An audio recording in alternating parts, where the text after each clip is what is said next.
même Kabila balobi Kabila zalaka muluba. Bino boye bakateke Kabila zalaka muluba. Bino boye bakateke Kabila zandeko Kabila ye mutu azali premier président oyo asali vraiment passation de pouvoir pacifiquement. Tolobi tolembi munoke tenga mina kotengama. Mama Eveline Ntumba nakati envers moi sa pasteur Stéphane Kankwenda. Na peso mbote mama. Maman langa Tshisekediste, maman Eveline Tumba, Tshisekediste ya makila. Mwana Félix Tshisekedi. Na peso mbote. Tango to banda ko loba yango. Bato ba mona kibiso lokola bata maboma. Ngana lobi ete na ba vidéo na ngana kozwa na ba kozwa sous parti prité. Na ko bana kozala nyonso ko annoncer ba peuple congolais la vérité, rien que la vérité. Tolobaka yango to betaka sete Kabila za muto tolingi ye lisusu te na tête à pays tolingi a s'effacer akende libela tobosa na ye mais toyebi nenge élection oyo elekaki avec plein de tricheries toyebi yango batalamuka bayebi yango bataide pesi bayebi yango bomoni epusaki parti à cash et que nous la ba alliance avec le diable. Mais l'air to bandaka koloba alliance oyo bozo kene na yango eza mabe bato babeteli maboko babeti maboko balobi ete non alliance eza malamu Kabila kuta za mwana na biso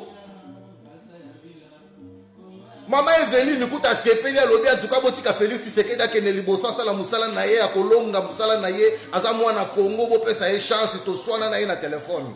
Maman Eveline n'a pas son mot témoin, moi c'est pasteur Stéphane Kankwenda.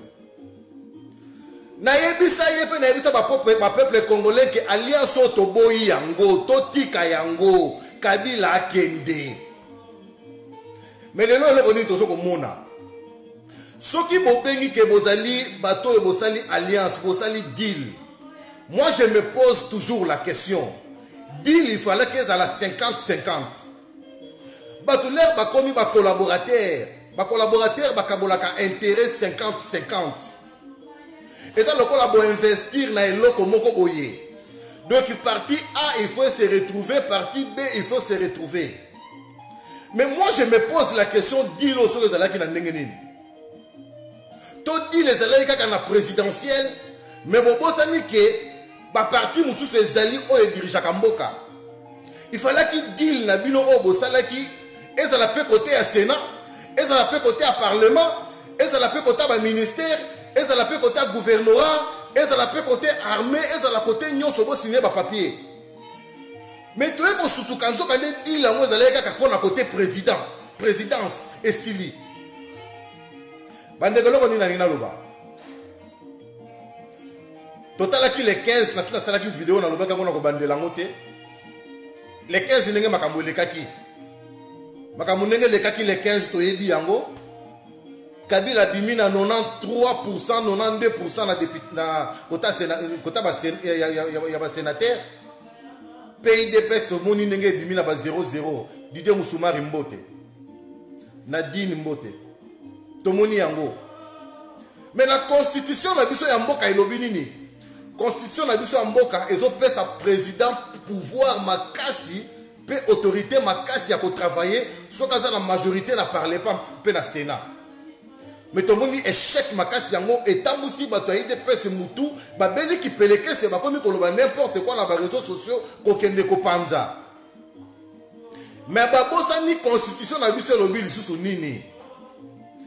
Tozotala na ba vidéo na ba réseaux sociaux ndenge bande ko na biso ya IDPS baza ko loba ete président Félix Tshisekedi jamais à travailler dans les députés Oyo et dans les sénateurs Oyo.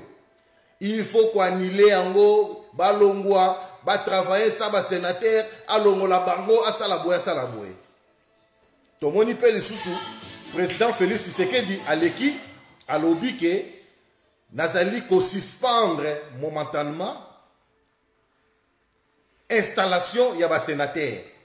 Bandeko Tozo ngaka na constitution na biso wana. Yango na lobby côté botali titre na na lobby bras de fer entre Kabila et Félix.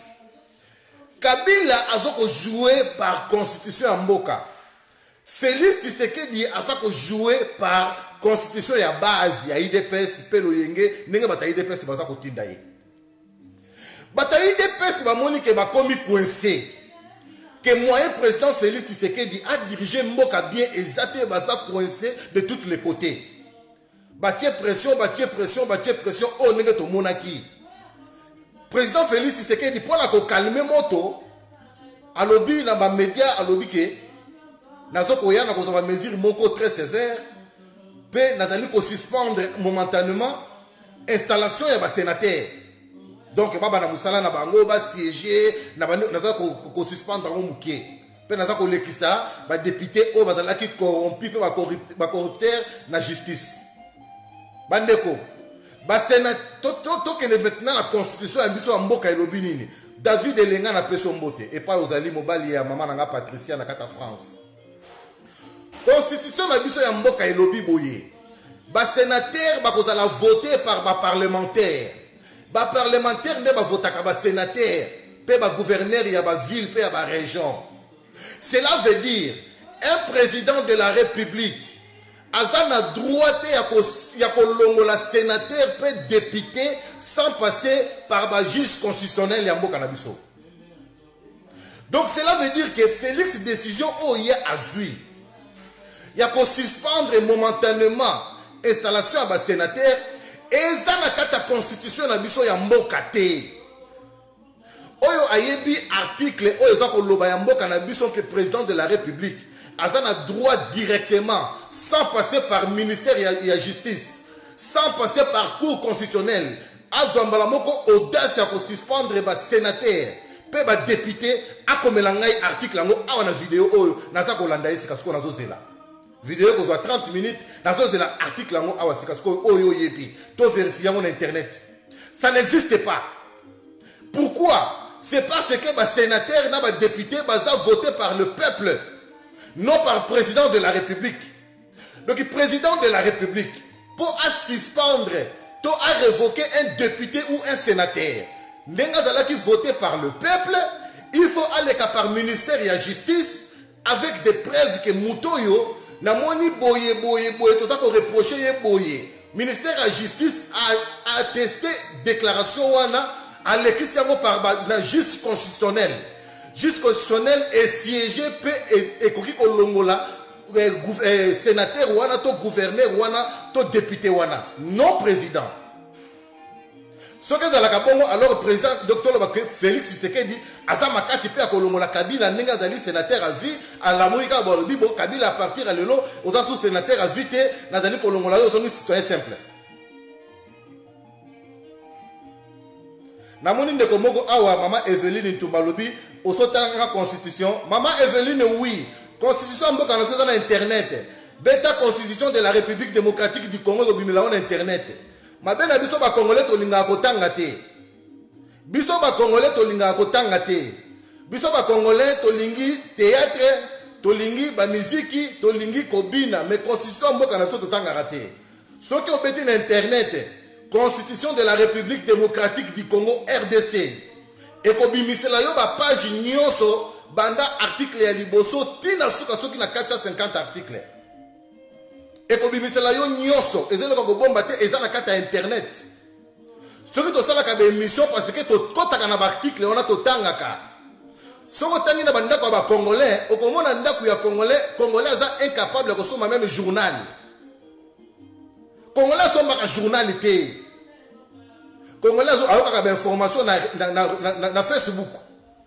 Pour akende ko soma journal et ça passe. Yangona toza toujours na ba problème a on a poto ya ko zoba misala parce que Congolais même ko luka misala za kana difficulté. Ko tanga ba annonce ya misala za kana difficulté et ça des fois na biso ba Congolais to linga ko tanga te. O to tanga na classe et coca. Les restes ça ne concerne plus. Yangonga na lobby boye. Maman nanga Evelyne Ntumbampoyi. Moi ça pasteur Stéphane Kankwenda maman nanga et pas aux na peso mbote. Je t'aime beaucoup. Muto oyo ayebi article wana que un président de la République azana droit. Ya kolongola un sénateur. Ya ko suspendre ye, ko révoquer ye. Komelanga article wana sans passer par le juge ministère de la justice. sans passer par juge na biso ya likolo. Comme un article, un article boye, ça n'existe pas. Il y a un lobby boye. Les 30 Oyo Kabila lobby, les 30 Oyo, l'autre ça c'est les 20 ou les 21 si je ne me trompe pas. Les 30 Oyo, FCC et lobby boye, biso toko siéger. Biso toko siéger. Ba gouverneur excusez-moi, ba sénateur nyoso bazala qui voter ba ko siéger les 30 Oyo, ya Sanza Oyo. Pourquoi ba lobby que ba ko siéger la Sanza Oyo?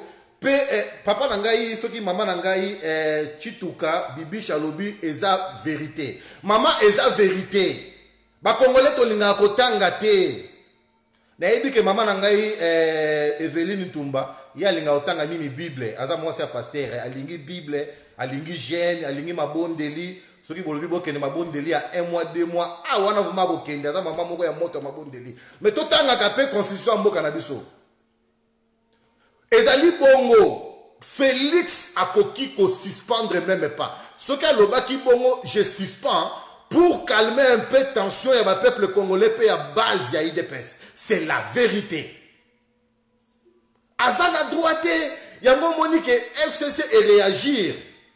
Et le but non, ça se fait pas, ça n'existe pas dans notre constitution. Parce que Félix était un vote bango, il était un tché bango. Il était. Même Koutou, pour la présidente de la République, il faut cours constitutionnel. Pour la député, il faut cours constitutionnel. Pour la sénateur, il faut cours constitutionnel. Pour la gouverneur, il faut cours constitutionnel. Ce n'est pas le président qui dort, qui te réveille un bon matin, qui décide, bon, à partir d'aujourd'hui, comme moi je suis président, je fais ça. Mais non! Mais non!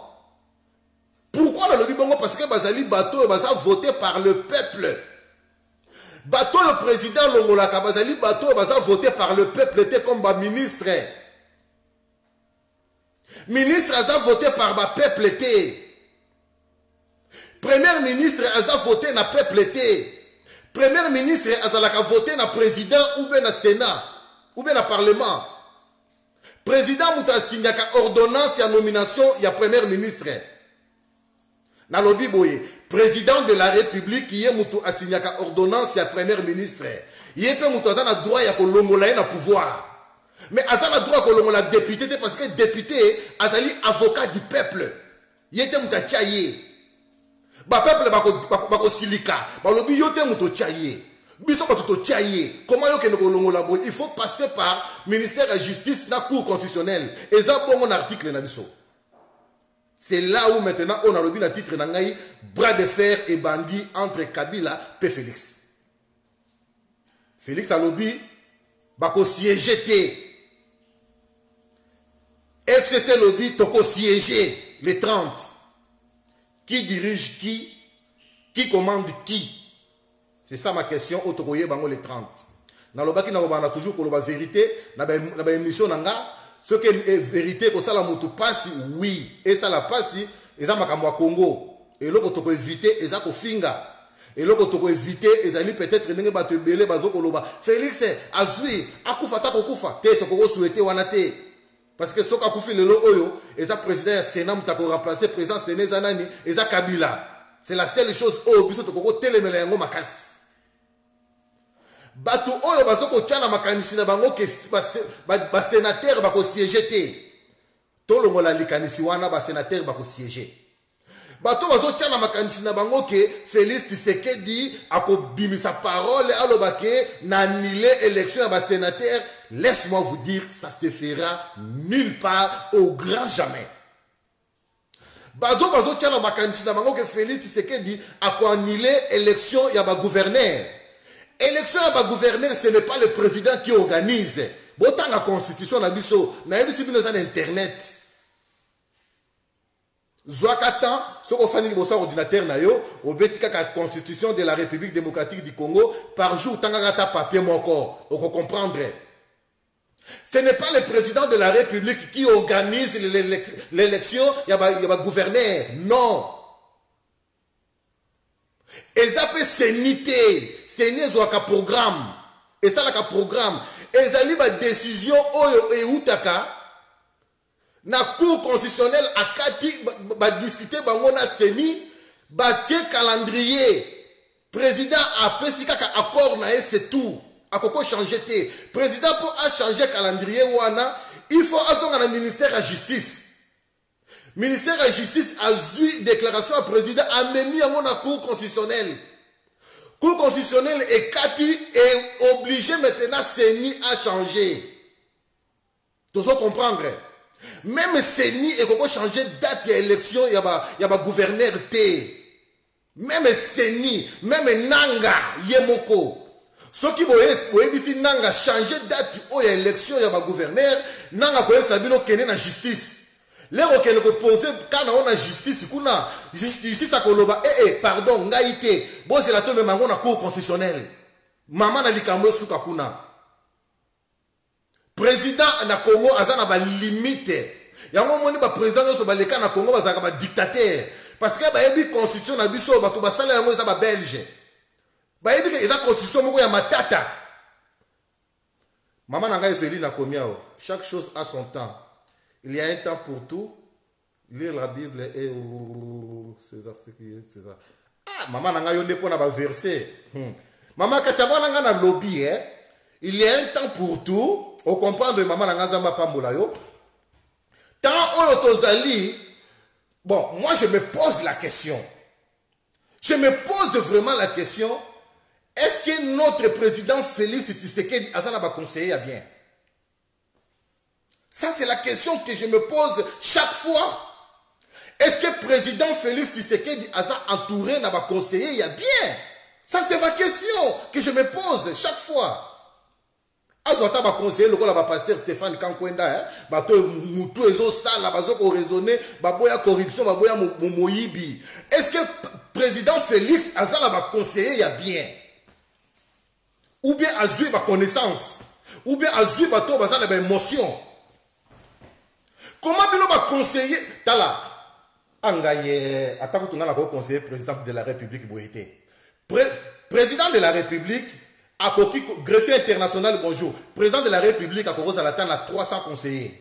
Ça, ce n'est pas un problème. Dans mon qui va te belé, va commenter, qui va lobby, président Félix Tshisekedi, il y a 110 conseillers, c'est beaucoup. Non, ce n'est pas beaucoup. Quand on a Mélélé Mbondo, ce n'est pas beaucoup. Président de la République, à Zaratan, a 200 ou 300 conseillers, ce n'est pas un problème. Et ça, on a conseillé Mousso Atali Karamakamba Diamant, Azali, conseiller Mousso Atali Makambu ya Kilti, conseiller Mousso Atali Makamba Minéré, conseiller Mousso Atali Makamba Pétrole, conseiller Mousso Atali Makambu peut-être il y a ville, conseiller Mousso Atali Boye, donc il va conseiller Bazalake Belé. Là, il va un dossier dans le bureau, ceux qui allaient peut-être dossier Mouretali Makambu ya or, à Kobenga conseiller, ou à spécialisé dans or. Pour Baye Abaye Bakoko, ça a été parce que le président a causé la maïle et la nuit sauté. Claude Moutima, bonjour. Mais la question que moi je me pose, est-ce que Félix Tshisekedi a vraiment la conseiller bien? To azui ba cousin, ba cousine, ba nièce, ba neveu, ba luba, ba tondele na kata lopangu, ba liaka fufu, ba melaka ba bière, ba sili sakambongo. Comment bino ba conseiller, boko conseiller président de la République à suspendre ba sénateur ou ba voter bango na ba député? Comment bien on sa président conseil à Bongo? Botanga une constitution na bisoté que président de la République avant à décision il faut suspendre, tout il faut révoquer ba député, tout ba sénateur. Il faut aller à la justice, dans le ministère de la justice avec des preuves après le ministère de la justice et les dossier na cour constitutionnelle les kati parce que bazali bato ba peuple va voter. Ce n'est pas président qui a voté. Président a droit de ministre pour y a ministre. Président a droit de premier ministre a le comme Yamabe na Moka, Mbalamoko a Libanda. Botanga constitution na biso et biso et la Kisabino dengeni le président ko longola gouverneur ya ville à Kinshasa. C'est là où moi je me pose la question vraiment ce que Félix a entouré la conseiller bien. Tout le monde qui président Félix Akei a une interview à Salaki au Italie Makambu ya climat. Il faut conseiller au Batali spécialisé dans Makambu climat, entouré président, non président, d'ailleurs, un président de la République. Ba question nyonso o ba koluka ba poser yé, il faut ayer déjà ba question wana et le cabinet na yé ba étudier yango na ba réponse à ko répondre. Félix Tshisekedi longola ba cabinet na yo wana ba conseiller na yo wana ya tout fi o ba lingi yo wana ba zo peso ba conseiller mabe. Naza muta IDP cité mais eza honneur eza réputation pour un pays, c'est quoi ça? Un président de la République. Sokaza liboso ya presse internationale. Il faut conseiller naye ba question ni bolingi botu na président. Non to botu na président pour mutuana tu na ki président conseil a tu na ki président question ayeba ki déjà na botu na président question boy. Ezala ki na papier déjà préparé pendant 2 ou 3 ou une semaine. Mais ba conseiller o tani makamba climat. Il faut là ka kutana na tata wana ya mundele wana ya vilain atuni ya lobby question ni o yo botu na président. Ba pesier question wana akena yango na cabinet ba étudier yango réponse nini au président à répondre na question wana. Mais président accueilli accompagné avec conseiller naé en matière de climat sans même qu'on soit contact na muto ko tuna président ba question sans même ko ba question nini ba ko tuna président. Vous croyez que le président de la République azali ingénieur to savant ayeba ba ministère nyonso to ba question nyonso ya monde. C'est ça, honneur ya pays. Tu éviter ba conseiller nini o ba lingi Félix. Tu éviter. L'air na kozonga na kozwa décision moko makasi bona boye décision nini président Félix a kozwa devant ba sénateur. Est-ce que ça l'équipe par ministère de la justice? Ministère de la justice ezali mutu Kabila. Est-ce que ça l'équipe déjà dans la cour constitutionnelle? Kabila a lobby bango ba ko siéger les 30 mai de fer. Kabila a lobby que ba ko siéger les 30 oyo ba ko siéger. Ba gouverneur nyonso ba ko siéger. Mais maintenant boye sangai. Nana ko gagner. Nani oya ko tinda ba soda ba panza ba gouverneur oyo ba ko kende ko siéger. Kabila. Parce que Pierre Numbi azamuta ya Kabila. Pierre Numbi akolinga atinda ba soda ba ya ko panza pa yé azali na Kabila bazali. Bota la humiliation ndenge nezokoma. Ngana tanga ka journal, so ibino botanga ka journal ite talibino, botanga ka journal. La Libre Belgique ya lelo, botanga yango na page soki 20 ou 22 et commis que baptême de feu, première baptême de feu ya Félix Tshisekedi. Titre. Première baptême de feu ya Félix Tshisekedi. O azui na kata politique na ye. Libre Belgique ndé commis yango. Ba Belge. Congolais linga otanga journalité kaka Bible. Ce qui te le but au ça va verser awa. Tane go bimebele bele awa. Dans journée de prière. Maman nanga Eveline a commis ce soir. Na linga otanga ba commentaire maman nanga Eveline. Maman Eveline a lobby juriste azana mopanzi na ngai. Maman juriste azana mopanzi na yo wana soki eza pasteur na ko débattre na pasteur te. Mais soki ezali mutu mususu passer ngai akota en live apesa nga article o eza ko lobake président de la République azana pouvoir ya kolongola gouverneur ya kolongola député kaka boye sans passer par justice, sans passer par cour constitutionnelle kaka yemoko azu téléphone à le gouverneur, à le sénateur ko tata suma ko na bureau te esili ko ya lisusu te yebisa mutu wana oyo lobi ke ozana juriste pembeni na yo na lobi te ke za la pasteur na yebi ke mobali no pas za pasteur azali excusez nga aza juriste na ko débattre na papa te mais soki za mutu mutu passer nga ye apesa nga article wana oyo zo ko pesa président de la République force ya ko longola sénateur na gouverneur na pouvoir kaka boye sans passer par ministère de la justice pe cour constitutionnelle na mboka na biso azate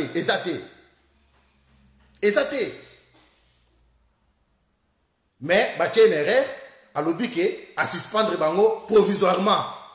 Alors Kabila ndenge aza entouré na batama yele, Kabila ndenge aza entouré na ba homme sage. Ba lobi non, Kabila t'inquiète pas, ça n'existe pas, il n'y a aucune loi qui nous interdit de siéger, nous allons siéger, les 30 nous allons siéger. Loi moralité.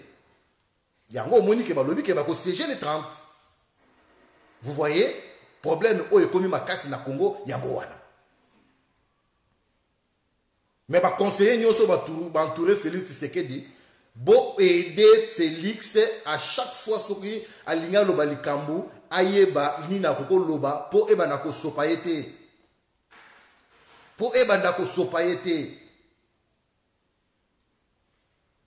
ba nani oyo ba votaka ba gouverneur ezaka ka bato oyo ba votaki ba sénateur ba député bomoni bino moko sur 106 députés sénateurs autres en a poste na carte intendue de la République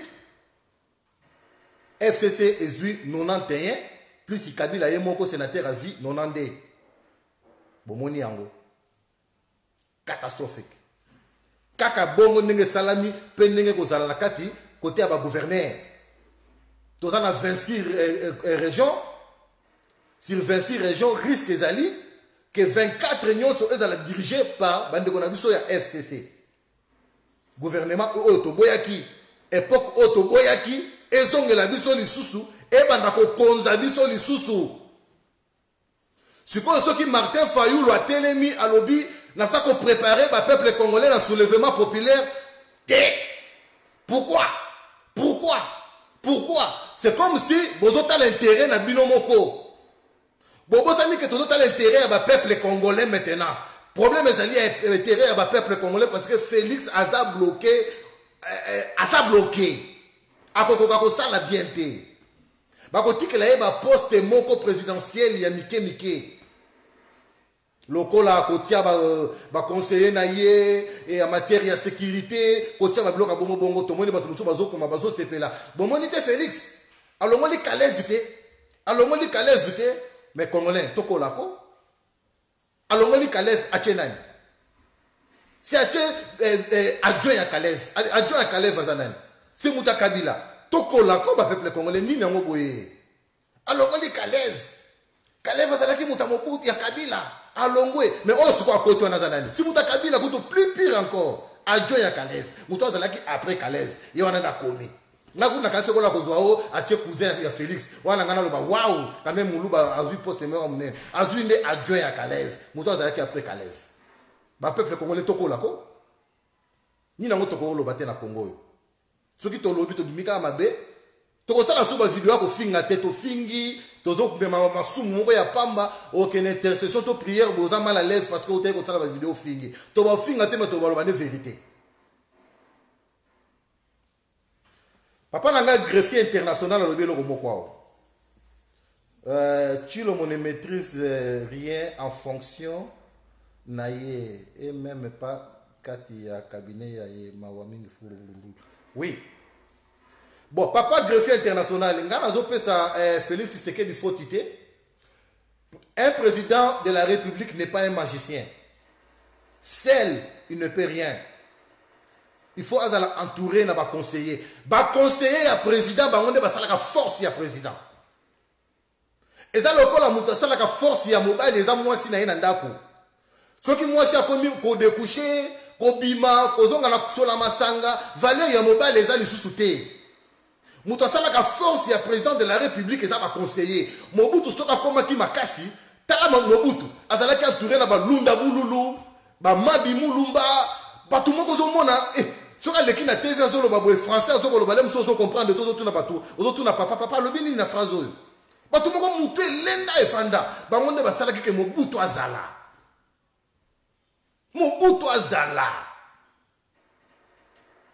yubilo mo kaito Mobutu azala ki maele classe ni Mobutu azala ki classe ni ya malunga Mobutu azala ki Mobutu akena université te Mobutu atanga kaka ba niveau moko na ba Félix Mobutu on a donné Mobutu niveau d'études ils ont niveau moko na Félix mais le que ça là qui Mobutu makasi eza entourage na ye ba conseiller na ye et le que ça là Kabila makasi eza mayele na yete eza ba conseiller na ye président de la République soka saka na maîtrise ya politique ya pays na ye ayebi ne ko s'exprimer bien c'est fini aluka kaka ba conseiller ya makasi en matière ya boya ba lingi président comme puissant et donc c'est à la même à licencié et aussi même à la doctorat et belleté mais non aïe baka ko s'exprimer éloquence na malamu Azalaka, Mutumbo Kaza frustré de défendre la presse. Et c'est tout, c'est fini. Qu'est-ce que vous croyez? C'est fini. À Koko Takour, va conseiller, mais président Félix, moi je me pose, est-ce que ça va conseiller bien? To Azukaka, cousin, cousine, nièce, neveu, ma tante, yaka, longwa kuna na France, yaka aussi sa chômage, yaka va profiter, yaka vanda. C'est ça le problème. C'est ça le problème. Nazo zela toujours article Oyo, président Koko Longola, gouverneur sans passer par cours constitutionnel. Nazo zela pour balobi que président lobi que à suspendre élection yaba gouverneur. Nazo zela article Oyo lobi que Félix a plein pouvoir ya ko suspendre élection yaba gouverneur. Moi j'attends ça ici. Toi qui n'a joué en hôtel ko kata life, j'attends ça. Moi, j'attends ça. Ça n'existe pas dans la constitution de Swamboka. Ni Nanga, ata Nanga, asa na droit de suspendre l'élection de sénateur.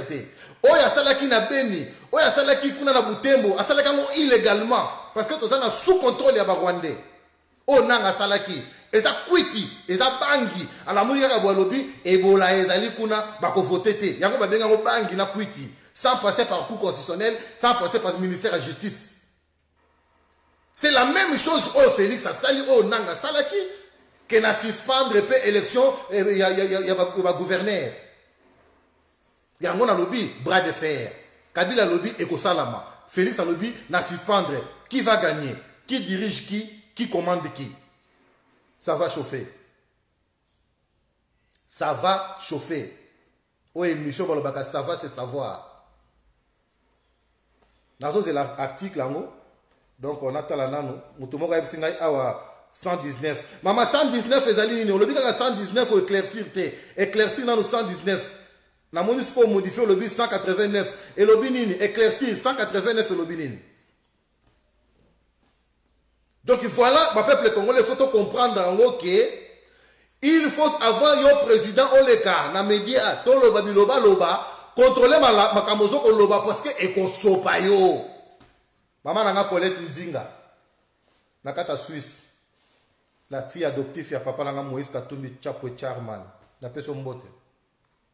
Maman nanga taba inaka yo loba ma vérité pour na mboka, nzamba pa mole posa na Suisse. Lelo oyo fayu la zoloba, soulèvement populaire nazoko préparer ba peuple congolais pour un soulèvement populaire. Soulèvement populaire on est là pour neutraliser Félix, c'était Félix à mon mboka. Na ligne éclaircir bino loko wana. Eza pona Félix cité. Félix na fayu lo so bakutani bakolia fufu boeti ba melina mai. Ba beti maboko. Ba solo laka, ce sont des frères. Basa binemité basa mela l'église moko. Bakutana ka basi na bango basa ba pire. Ngana zo yebi sabino. Fayu lo na Félix ba binemité. Peut-être petit suko ba benga na téléphone.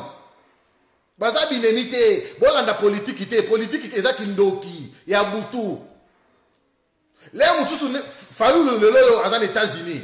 Félix par Obenga, ah mon cher, n'est-ce pas situation ah oui, situation est bien, on a un diaspora calaté. Ah ça va bon, sur la bien. Ah ça va, on a connu la Kinshasa. Oui, on a un jour, ah ça va. N'appelle awa, na sola qui n'a pas congolais, mobile salamakia. Oui, dans l'anda qui a un ça va. Bon, na tiki yote, et peut-être maman bote, et peut-être maman bote. Babi nemité. Nana, na kota pe na politique na zoe stabilo, babi nemité. Moïse na Félix Tshisekedi babenga naka. Bazabi nemité, ngam na zoe stabilo. Oya kondimanga ndimi, oya kondimanga te je m'en fous. Baza binemité. Yo muto kantaka lokola, Moïse, aïna Félix, ce sont des amis, babenga naka. Botu na famille à Félix, bakoyo sabino que Moïse a benga ka Félix pas benga kaye. Botu na famille à Fayoulou, bakoyo sabino que Fayoulou a na contact na Félix, Félix a na contact na Fayoulou. Babenga naka ba binemité. Mais les Fayoulou a ko lobake ba peuple congolais baza ko se préparer pour un soulèvement populaire. Pour chasser Kabila et régime na nyoso ba bima baza na libanda. Félix Atikala a dirigé Mboka, a préparé l'élection oyo kozala ya bien ba tutuba kitaba mbemba ba Moïse ba Fayoulou ba tutuba sala maintenant élection. Ce n'est pas que soulèvement populaire et salami Félix akangi bisaka akimi aken na France Fayoulou a commis président ezabongote. N'a pas préféré tout le monde soutenir vision ya Fayoulou, soulèvement populaire et Salama, Félix a dit qu'il a président, gouvernement ya Kabila na ba député na ye na ba sénateur na ye corrompu libanda et qu'on peut ça Félix Makassi a Tikali a travaillé même pendant 1 année, 2 ans, 3 ans, même 5 ans, peu importe, pour préparer maintenant élection crédible et transparente et à bien. C'est ça vision ya Fayoulou. Dans sa politicien na fungo les libino bo comprendre. Ce qui le kuta bo benga maman na Colette Nzinga, ya ko éclaircir bino que Félix na Fayoulou baza na problème té. Pe soulèvement populaire o ya zo ko luka sala, ce n'est pas pour chasser Félix. Félix a continué. Ce qui soulèvement populaire est salami. Gouvernement est quoi yate. Bako kote la Kabila na Kingakati na ba soda na ye na ba ministre na ye obenga na bango. Félix a continué toujours président. A comme mboka ti na élection libre, transparente, sans machine à voter à tricher. Pe Fayoulou comme président à cause de la élection. A passé maintenant na élection. Bango na ba Moïse, na ba Félix, na ba Félix, na ba Tunos. Yango otozo luka soulèvement populaire. Bato bakoni ko banga, ce que soulèvement populaire salami, balingi ba ya ko menacer Félix à cause de ba mercenaire. Qui vous a dit ça quand menacer Félix? Félix a mona Congo. Ata salaki mabe ata iba ki azamona na biso to ko protéger ye. Aza étranger te, tolingi ne ba étranger ba bima. Biso moko to tikala, les linges sales se lavent en famille, Fayoulou aye, Moïse aye, Félix aye, to sokoli maboko to bandeli makamwa zéro, tous les étrangers dehors. C'est ce que nous voulons. Mais maintenant, et le redi tozo mona, Kabila lobby, bango ba ko siéger les 30. Félix a lobby ngana suspendre. Bango ba lobby yo suspendre biso to ko siéger. Qui dirige qui commande qui va gagner? Félix a lobby que n'a annulé l'élection, il y a un sénateur, il y a un gouverneur. FCC lobby jamais. C'est depuis quand? La constitution, yo la mouika ka boyole foufou, au lobby que on a annulé en gros, ça se fait pas, et causa là. Vous voyez maintenant là où Ezo Memabiso, Mbok Ezo qui est dans KO. Président la fonction, mais sans majorité présidentielle. Mais la constitution, ils ont sa pouvoir. Ma casse, na bateau batali majoritaire. N'a pas gagné maintenant. Bon, mon côté, mon boule côté, dans mon canabiso. Bon, mon côté, mon boule côté, dans mon canabiso. Côté toko bomana, mon côté toko bomana. Patrick Fondia, la personne monte pas aux alliés. Bien sûr, au Lingozonga Belgique était. Au Linga au fan dans la Congo, tu évites ce que vous avez là-bas, ou déjà, na soy pour ça, ni na éviter. Zonga a koto futa ba facture ça ensemble. Donc situation que zoke na peuple congolais et ça situation moko très difficile. Très difficile et ko chamboka na kao et ko luka même ni bembe et là. Ça c'est donc na Congo. Président la fonction sans autorité gouvernementale. Azo ko diriger bien. Pourquoi? Parce que le Sénat, ça a 0, le Parlement, ça a 0, le côté du gouverneur, il y a 0. Donc, d'où, nous sommes dans la région, nous sommes dans la sous-région, nous sommes dans la collectivité, à quoi on va contrôler en côté parce que nous sommes dans la FCC. Décision, nous sommes dans la proposition, nous sommes dans le Parlement. Ceux qui basent autour maintenant, banani balingi, oh banani balingi te, FCC est la majorité et autour de la moustache biso batuto lingi. Les redokene na Sénat, bokota la kuna na Sénat, mawatro. Donc il y a constitution la biso bakoko kamata yango ba pasoli, ba bandeli yango sous à 0, président aux analyses kamagolo bate. Yango bomoni politique ya Congo, toyebi makambo ebelete parce que tu es sous la constitution en Mboka, il y a maintenant 5 ans. Tu vas occupé en côté. Parce que Mboka, et fan qui la dictature, makasi. Tu vas dire que le président a la limite. Tu es pas qui en côté. Tu vas dire que Mobutu, tu vas dire que Mobutu, tu vas dire que Azali au-dessus de la loi.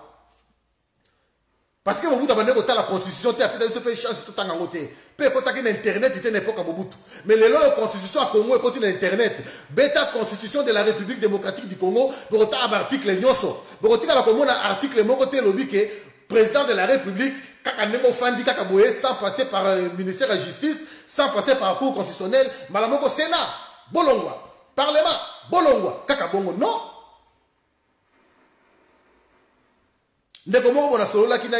Alors, de toutes les façons, Félix a compris qu'il faut destituer le Parlement. Et à quoi on a l'élection, à ce moment là on a mis bangi. Mais dans la constitution, la constitution, le président a autorisation de destituer le Parlement à condition qu'il y ait plus de 250 parlementaires dans le Parlement. Yango momoni Kabila ayeba kango lobi ce qui n'appelle Félix oyo 200 parlementaires à cause de la alliance na lamuka bakamata na ba député à lamuka mais yeba sangana ba comme 250 à cause de destituer parlement à comme appelle makasi ya kolanda sénat à destituer yango cela veut dire na pesa 40 ou 50 à ko quand même ta ko ça l'alliance c'était ngai na le 250 vous voyez maintenant là où problème est allé. Ba conseiller à Kabila ba dozo atteindre autant la constitution en boka na biso ba yebi yango ba maîtriser ngo na mutu ko le quand même bible ndenge so ba ndimi totanga caméra yebi makamunyo so mais nazo ba te génie ni caméra zo jouer voilà ba peuple congolais otolobaki que bras de fer ezali bato batuna kinga na vidéo na bras de fer ya nini lisusu mais na yebi sibino ko yinda Félix alobi que ba ko siéger te Kabila alobi ba ko siéger les 30 oyo dans 10 jours. Les sénateurs vont siéger. Donc voilà, total on a gagné. Aaron Fred Mbote pas aux alliés. Aaron Fred Mbote pas aux alliés. Teddy Foulou Mbote pas aux alliés. Libanza Mbote pas aux alliés. Françoise Makwana Mbote pas aux alliés. Greffier international Mbote. Mama Colette Nzinga Mbote pas aux alliés. Chilo Jova Mbote pas aux alliés. Chituka Mbote pas aux alliés. Voilà, aux alliés, Batunabagi n'a pas sa Mbote. Greffier international, Mbote pas aux alliés. Nous n'avons pas mon là-bas, on so Bazalaki connecté. Ali Denim, Mbote pas aux alliés. Maman Nanga Eveline Ntumbampoyi. N'a vu qu'on soit ici na kata live. Mais sur na kata na robengo les sauces, soit sanga les sauces Mbote pas aux alliés, maman. Quand la tête aux okuta na on a prière à mercredi. Pour nous soigner sangaïté parce que tu as devant Zambé. Voilà, moi, ça pasteur nanga, maman est venue de tout mon pays. L'église, on a assemblé là. Donc, je soigne sangaïté dans ma vidéo. C'est normal, là, Mouta Félix. Alina Félix, ma casse. Mbote pas aux alliés. Claude Moutima, Mbote pas aux alliés. Djibril Mbayo, Mbote pas aux alliés. Nous n'avons pas le peuple congolais, nous sommes connectés dans la vidéo. Comme ça, tu as écouté total la bras de fer et Salama qui va gagner. Est-ce que Félix a se soumettre? Que Kabila va passer, va siéger, ou bien à va siéger, tu vas éviter de venir Georges Ntsakou, la personne ne pas aux alliés. Donc, greffier international, à bientôt. Nous avons vu ça la émission à pourquoi tout le monde a dit. Nous avons pas mal à connecter dans la vidéo. Ingeta. Que Dieu bénisse notre pays, la République démocratique du Congo. Oyabino Séraphin Kachama. L'homme du peuple, Congo au London, longtemps. Tchoubé, n'a pas son mot pas aux alliés. Merci.